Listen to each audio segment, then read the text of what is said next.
प्रिय छात्रों, आज के इस व्याख्यान में मैं आपको मध्यकालीन की भक्त कवित्री मीराबाई और उसकी व्याख्याओं के बारे में जानकारी प्रदान करना चाहूँगा। भक्ति काल में साहित्य की दो धाराएं प्रचलित थी। एक साहित्य था निर्गुण साहित्य और दूसरा था सगुण साहित्य। तो निर्गुण साहित्य को मानने वाले जो संत थे और सूफी कवि थे, उनकी एक लंबी परंपरा थी और वे लोग भगवान को निर्गुण रूप में स्वीकार करते थे। वो उनका अस्तित्व स्वीकार नहीं करते थे। वो सिर्फ ये मानते थे कि भगवान सृष्टि के कण कण में विद्यमान है। तो उसी भक्ति काल में एक तरफ जहाँ पर निर्गुण काव्य धारा बह रही थी, तो दूसरी तरफ सगुण काव्य धारा भी चल रही थी, जो दो भागों में प्रचलित थी। एक राम काव्य परंपरा और दूसरी थी कृष्ण काव्य परंपरा। ये दोनों ही परंपरा के कवि लोग और इनके मानने वाले थे, वो भगवान के सगुण रूप में विश्वास करते थे और ये कहते थे कि भगवान की पूजा अर्चना करने से, माल्यार्पण करने से, सच्चे मन से प्रार्थना करने से भगवान उसकी रक्षा करता है। तो उसी सगुण परंपरा में मध्यकाल के भक्त कवियों में मीराबाई का बड़ा ही महत्वपूर्ण स्थान माना जाता है, जिन्होंने मध्यकालीन राजस्थान में भक्ति का एक ऐसा स्रोत बहाया था जिसकी परंपरा को देखें तो आज भी यानी मीराबाई के जो पद हैं वो बड़े ही चाव से गाए जाते हैं, गुनगुनाए जाते हैं। और मीराबाई के पश्चिमी राजस्थान में कई मंदिर हैं जहाँ पर आज भी मीराबाई की वाणी का पाठ होता है। तो मीराबाई ने जब मध्यकाल में मीराबाई हमारे यहाँ हिंदी साहित्य में आई, तो भक्त कवियों में उनके द्वारा जो रचनाएं लिखी गई थी मध्यकाल में मीराबाई ने, तो उनकी महत्वपूर्ण रचनाओं में नरसिंह जी को मायरो है, गीत गोविंद की टीका, स्फुट और आदि उनके छंद थे। मीरा की गरबी थी। तो इस प्रकार से यानी मीराबाई की रचनाएं थी। और मीराबाई की रचनाओं की जो भाषा थी, वो भाषा हम पश्चिमी राजस्थान में बोले जाने वाली जो मध्यकाल में प्रचलित थी, वो मारवाड़ी थी। और इस मारवाड़ी भाषा में हिंदी है, राजस्थानी है, मारवाड़ी है, उसके सम्मिलित मिश्रण के रूप में मीराबाई ने अपने काव्य की रचना की। और मीराबाई की अगर भक्ति को देखा जाए तो मीराबाई की भक्ति माधुर्य भाव की भक्ति है। वो भगवान श्री कृष्ण को अपना पति मानते हैं और स्वयं को उनकी पत्नी मानते हैं। तो मीराबाई के जितने भी ज़्यादातर पद हैं वो निर्गुण और सगुण रूप में देखने को मिलते हैं। कहा भी जाता है कि निर्गुण भक्त कवित्व में मीराबाई का बड़ा ही महत्वपूर्ण स्थान माना जाता है। बल्कि निर्गुण के साथ साथ वो सगुण भी थी और सगुण के पद भी उनकी पदावली में हमें देखने को मिलते हैं। उनका प्रेम एकमात्र भगवान श्री कृष्ण से था और वो श्री कृष्ण से यानी ये कहते हैं कि हे श्री कृष्ण, आप मेरे स्वामी हैं, आप ही मेरे सब कुछ हैं, तो मैं आपके बिना इस संसार में एक पल भी नहीं रह सकती। तो इसी में इसके अगर भाव पक्ष को देखा जाए तो भाव पक्ष के अंतर्गत जो मीराबाई की व्याख्याएं हैं, उन व्याख्याओं में से एक व्याख्या मैं आपको बता रहा हूँ। जैसे पहली इनकी व्याख्या है, आली री मेरे नैना बाण पड़ी, चित चढ़ी मेरे माधुरी मूर्ति, उर बिच आन अड़ी, कब की ठाडी पंथ निहारों, अपने बहन खड़ी, कैसे प्राण पिया बिन राखूं, जीवन मोर जड़ी, मीरा गिरधर हाथ बिकानी, लोग कहीं बिगड़ी। यानी ये मीराबाई की मीरा मुक्तावली से ये व्याख्या ली गई है। और इस व्याख्या में मीराबाई भगवान श्री कृष्ण से किस किस रूप में यानी प्रार्थना करती है। और वो क्या कहती है, आली हे सखी, आली का मतलब होता है सखी, मेरे नैना बाण पड़ी, हे सखियों मेरे नेत्रों में तो ये आदत सी पड़ गई है। अब कैसी आदत? भगवान श्री कृष्ण की यानी मीराबाई कहती है कि मेरे नेत्र तो भगवान श्री कृष्ण को हर पल देखते रहते हैं। और ये बात मीराबाई अपनी सखियों से कहती है। चित चढ़ी मेरे माधुरी मूर्ति, वो भगवान श्री कृष्ण की जो मूर्ति थी, वो मूर्ति मेरे हृदय में आज भी विद्यमान है। और उस मूर्ति की तरफ मैं उसे देखती रहती हूँ। उर बिच आन अड़ी, मेरे हृदय में भगवान श्री कृष्ण की मूर्ति समा गई है। और मैं उस भगवान श्री कृष्ण की मूर्ति में ही पूरा का पूरा समय देती हूँ। कब की ठाडी पंध निहारूं अपने भान खड़ी, मैं अपने घर के आंगन में खड़ी हुई कब से भगवान श्री कृष्ण के आगमन को निहार रही हूँ, उसके आने की प्रतीक्षा कर रही हूँ। कैसे प्राण पिया बिन राखूं, यानी ये मेरे जो प्राण हैं, ये भगवान श्री कृष्ण के बिना नहीं रह सकते। जीवन मूरजड़ी, और यह मेरे लिए तो एक यानी जड़ी के समान है, बूटी के समान है। यानी भगवान श्री कृष्ण मेरे लिए सब सब कुछ हैं। उनके बिना इस संसार में मेरा कुछ भी नहीं है। मीरा गिरधर हाथ बिकानी, लोग कहें बिगड़ी।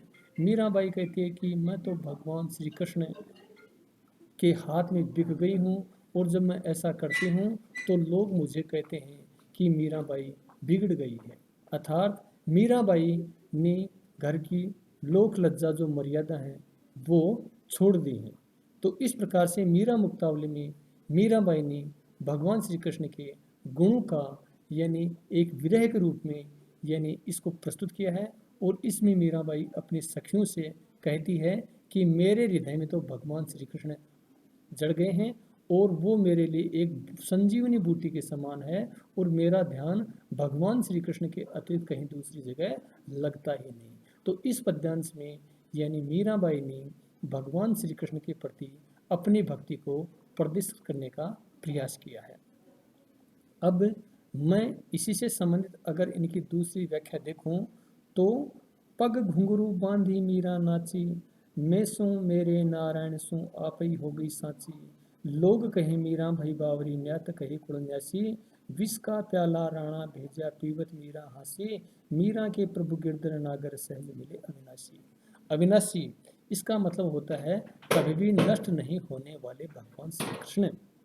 पग घुंघरू बांधी मीरा नाची, यानी भगवान श्री कृष्ण को प्राप्त करने के लिए मीराबाई अपने पैरों में घुंघरू बांध करके नाचती है। मैं तो मेरे नारायण सू, यानी मैं तो भगवान श्री कृष्ण से आप ही हो गई साची। मैं तो उनके प्रेम में हर दिन यानी विलाप करती रहती हूँ। और मैं मेरे नारायण के अतिरिक्त किसी दूसरे के वश में नहीं हो सकती। लोग कहें मीरा भई बावरी, जब मैं भगवान श्री कृष्ण की भक्ति की ओर ध्यान लगाती हूँ तो ऐसा कहने के बाद में लोग मुझे कहते हैं कि मीरा अब पागल हो गई है। न्यात कहे कुलन्यासी, और मेरे जो रिश्तेदार हैं वो कहते हैं कि मीराबाई ने अपने कुल का नाश कर दिया है, अर्थात अपने परिवार की जो आबरू थी इसको खो दिया है। विष का प्याला राणा भेजा, पीवत मीरा हंसी। भगवान श्री कृष्ण की भक्ति के अधीन ही मीराबाई को मारने के लिए जो विष का प्याला भेजा गया था, उस विष के प्याले को भी मीराबाई ने अमृत समझ करके इसको पी लिया था। और पीवत मीरा हंसी, और उसको पी करके भी मीराबाई हंसने लगी थी, क्योंकि मीराबाई की जो भक्ति थी वो भक्ति भगवान श्री कृष्ण में एकदम से लीन उनकी भक्ति थी। और उनके अलावा इसका इस संसार में कोई दूसरा था ही नहीं। मीरा के प्रभु गिरधर नागर, सहज मिले अविनाशी। मीराबाई कहते हैं कि हे भगवान श्री कृष्ण, मेरे तो आप सब कुछ हैं। गिरधर नागर भगवान श्री कृष्ण आप मेरे ही हैं। सहज मिले अविनाशी, अब आप मेरे को किस रूप में मिलते हो। ये मीराबाई कहती हैं कि भगवान श्री कृष्ण कभी भी अविनाशी यानी कभी भी नष्ट नहीं होने वाले हैं, बल्कि वो भक्तों की रक्षा करने वाले हैं। तो इसी रूप में मीराबाई कहती है कि हे भगवान श्री कृष्ण, आप कब यानी मुझ पर कृपा करेंगे और कब आकर मुझसे मिलेंगे। तो इस पद्यांश में भी मीराबाई का यानी भक्ति भावना बड़ी ही महत्वपूर्ण है। और उस भक्ति के माध्यम से ही मीराबाई अपने प्रियतम भगवान श्री कृष्ण को प्राप्त करना चाहती है। अब इसी के तहत मैं आपको इनकी एक तीसरी व्याख्या है, या व्रज में कुछ देवखरी टोना, ले मटकी सिर चली गुजरिया, आगे मिले बाबा नंद जी को छोना, दधी को नाम बिसरी गयो प्यारे, ले लेहरे कोई श्याम सलोना, वृंदावन की कुंज गलिन में नेह लगाए गयो मन मोना, मीरा के प्रभु गिरधर नागर सुंदर श्याम सुधर रसलोना। तो इस पद्यांश में मीराबाई क्या कहती है, या ब्रज में कुछ देखो टोना, मीराबाई कहती है कि मैंने ब्रजभूमि में एक जादू सा देखा है। टोना, टोना माने होता टोना टोटका, राजस्थानी में इसको जादू बोलते हैं। यानी मीराबाई कहती है कि मैंने ब्रजभूमि में एक जादू देखा है। ले मटकी सिर चली गुजरिया, यानी गुजरियाँ दूध दही बेचने के लिए सिर पर यानी टोकरी लेकर के चलती हैं।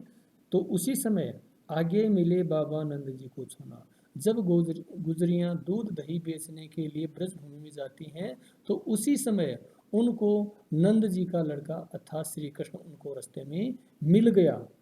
दधी को ना बिसरी गयो प्यारी, जब गुजरियाँ दही दूध बेचने के लिए जा रही थी तो जब श्री कृष्ण को देखा तो अपने सिर पर रखी जो दही की मटकी थी, तो उन्होंने यह तो नहीं कहा कि दही ले लो दही ले लो, ये तो नहीं कहा, बल्कि उसके भगवान श्री कृष्ण के प्रेम में ये भी आतुर होकर के कहने लग गई, श्याम ले लो श्याम ले लो श्याम ले लो।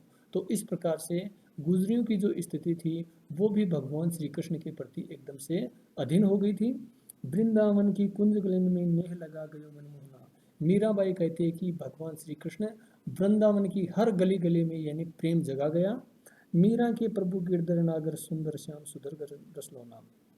मीराबाई कहती है कि भगवान श्री कृष्ण की जो भक्ति थी, भगवान श्री कृष्ण का जो रूप था सुंदर श्याम, ऐसा सुंदर रूप सुधर रसलोना, और वो ऐसा सुंदर यानी उनका रूप हमारे हृदय में आकर के बस गया है।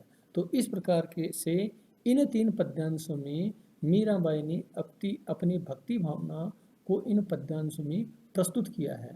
तो इन्होंने यानी भगवान श्री कृष्ण को, जैसे पहले भी मैंने एक बार बताया था कि जब मीराबाई छोटी थी तो मीराबाई ने अपनी माँ से पूछा था कि माँ मेरा पति कौन होगा। तो मीरा की बाई की माँ ने भी मीरा से कहा था कि बेटा तेरा पति भगवान होगा। कहते हैं कि इसी समय से मीराबाई ने भगवान श्री कृष्ण को अपना पति मान लिया था और उससे मिलने के लिए उन्होंने दिन रात यानी भगवान श्री कृष्ण की तपस्या की और तपस्या में लीन हुई। और कहते हैं कि लीन होने के बाद में जब मीराबाई चित्तौड़ के महलों से निकल गई और भगवान श्री कृष्ण को प्राप्त करने के लिए गुजरात के रणछोड़ दास मंदिर में पहुंच गई और भगवान श्री कृष्ण की पूजा करते करते ही मीराबाई उसकी भगवान श्री कृष्ण की मूर्ति में लीन हो गई। तो कहते हैं कि इसके बाद में मीराबाई के शरीर को किसी ने भी नहीं देखा। तो इस प्रकार से हम कह सकते हैं कि इन पद्यांशों में मीराबाई की जो भक्ति थी, भक्ति भावना माधुर्य यानी मिठास के रूप में प्रस्तुत हुई है, और मीराबाई इन पदों के माध्यम से भगवान श्री कृष्ण को प्राप्त करना चाहती हैं। और इन अगर तीनों व्याख्याओं को देखें तो इसमें भाषा की दृष्टि से यानी मरुवाणी, यानी जिसको हम मारवाड़ी बोलते हैं, पश्चिमी राजस्थानी बोलते हैं और उसको मारवाड़ी भाषा भी खोज सकते हैं। तो इसमें यानी मीराबाई के जो पद रचे गए हैं उनमें राजस्थानी का पुट तो है ही है, हरियाणवी, पंजाबी और गुजराती के शब्दों को भी इसमें देखा जा सकता है। तो इसमें ये इस दृष्टि से मीराबाई के पदों की जो भाषा है वो एक पश्चिमी राजस्थानी और खिचड़ी के रूप में हमारे सामने प्रस्तुत होती है। और मीराबाई के जो पद हैं वो पद हिंदी साहित्य में बड़े ही इम्पोर्टेंट हैं। और मीरा जैसी कोई भक्त यानी राजस्थान क्या मध्यकालीन भारत के इतिहास में अगर देखें तो मीराबाई के समान कोई भक्त हमारे यहाँ नहीं हुई है। तो आज के इस व्याख्यान में मैंने मीराबाई की जो व्याख्याएं थी और इन व्याख्याओं का मुख्य जो रूप था वो मुख्य रूप भगवान श्री कृष्ण को मीराबाई प्राप्त करना चाहती है, और वो प्राप्त करने के लिए यानी किन किन रूपों में गुजरती है वो ही सबसे इम्पोर्टेंट है। तो प्रिय छात्रों, आज के इस व्याख्यान में मैंने मीराबाई की जो भक्ति भावना थी और उनकी जो भक्ति भी माधुर्य भाव की थी, तो उसके बारे में इनकी व्याख्याओं का सरलार्थ किया, जो कि परीक्षा की दृष्टि से बड़े ही इम्पोर्टेंट हैं। तो प्रिय छात्रों, आज के इस व्याख्यान में मैं आपको इतनी ही जानकारी प्रदान करूंगा। तब तक के लिए धन्यवाद।